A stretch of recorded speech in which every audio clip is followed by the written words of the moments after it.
Hi, I'm Lhadon. I'm Tendor, and this is Our Nation. News and analysis on the state of Tibet. Welcome to episode 4. We have a handful of stories for you today. The first is about China's shameful performance in Geneva in front of the UN Human Rights Council. And the second is about Chinese migrants leaving Tibet.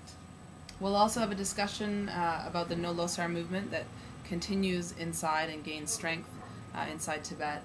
And we'll introduce to you our featured Tibetan resistance hero in SFT's 50-day countdown to March 10th. So, first story out of Geneva. Basically, China was up for what is, I guess, a 4-year review in front of the UN Human Rights Council. And basically, they rejected every single recommendation by all of the countries that earnestly tried to offer China advice on how to improve the human rights situation both in China and in Tibet. But they did decide to accept the recommendation of Cuba. Cuba recommended that China actually crack down on or target people who are, quote, qualifying themselves as human rights defenders with the objective of attacking the interests of the state and the people of China.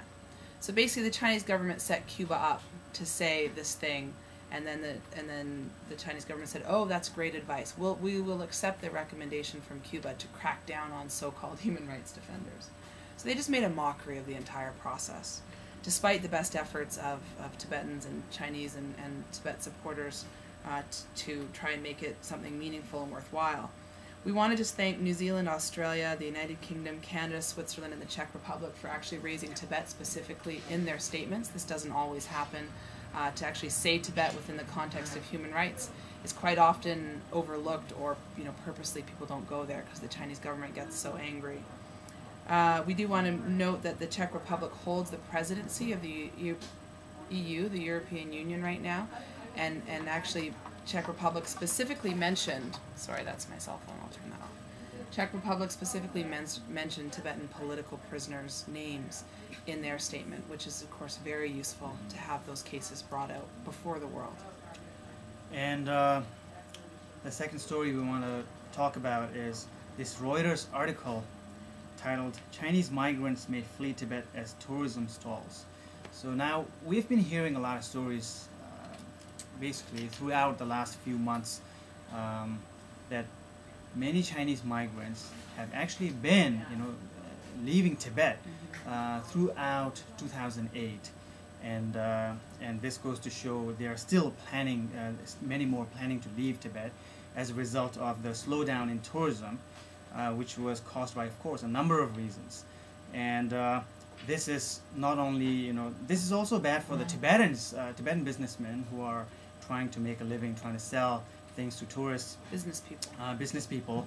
At the same time, when we go beyond the situation itself and try to look at the reasons, of course, one obvious reason was the uprising in 2008, including not just the protests, but also including the riots that happened in Lhasa, which led to a new kind of atmosphere, air of resentment in Lhasa.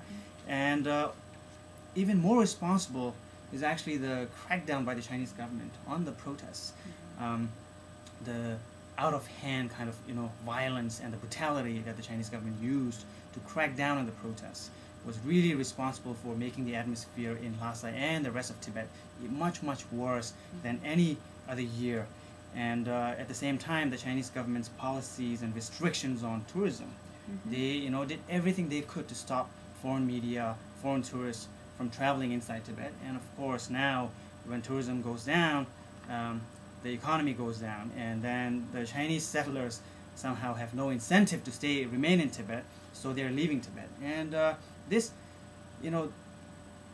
could be, in the long run, a good thing for the Tibetan people, because we all know that one of the worst problems facing Tibetans today is the overwhelming, pace of Chinese migration, Purposely facilitated by the government. Yeah.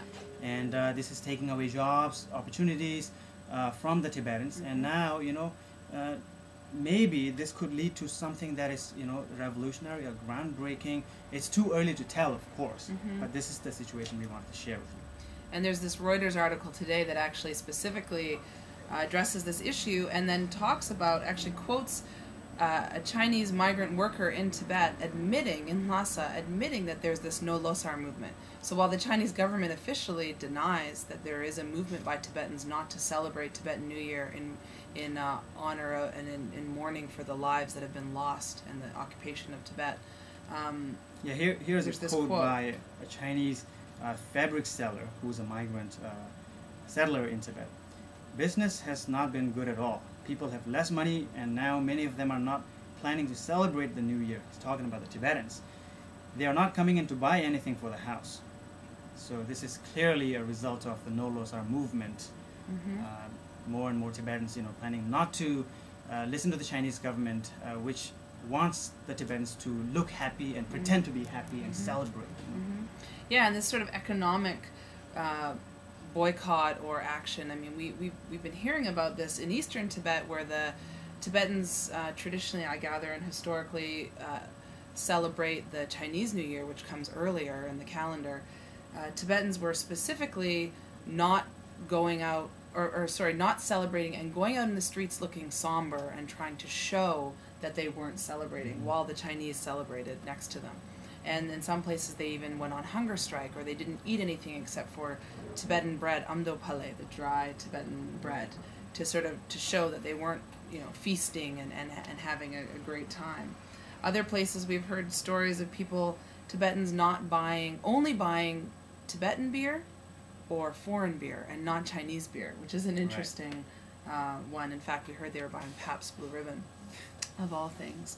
And then also there's been Tibetans who've been engaging in religious rituals and things that purposely demonstrate and show that rather than celebrating, they're focusing their attention on these important, meaningful religious rituals.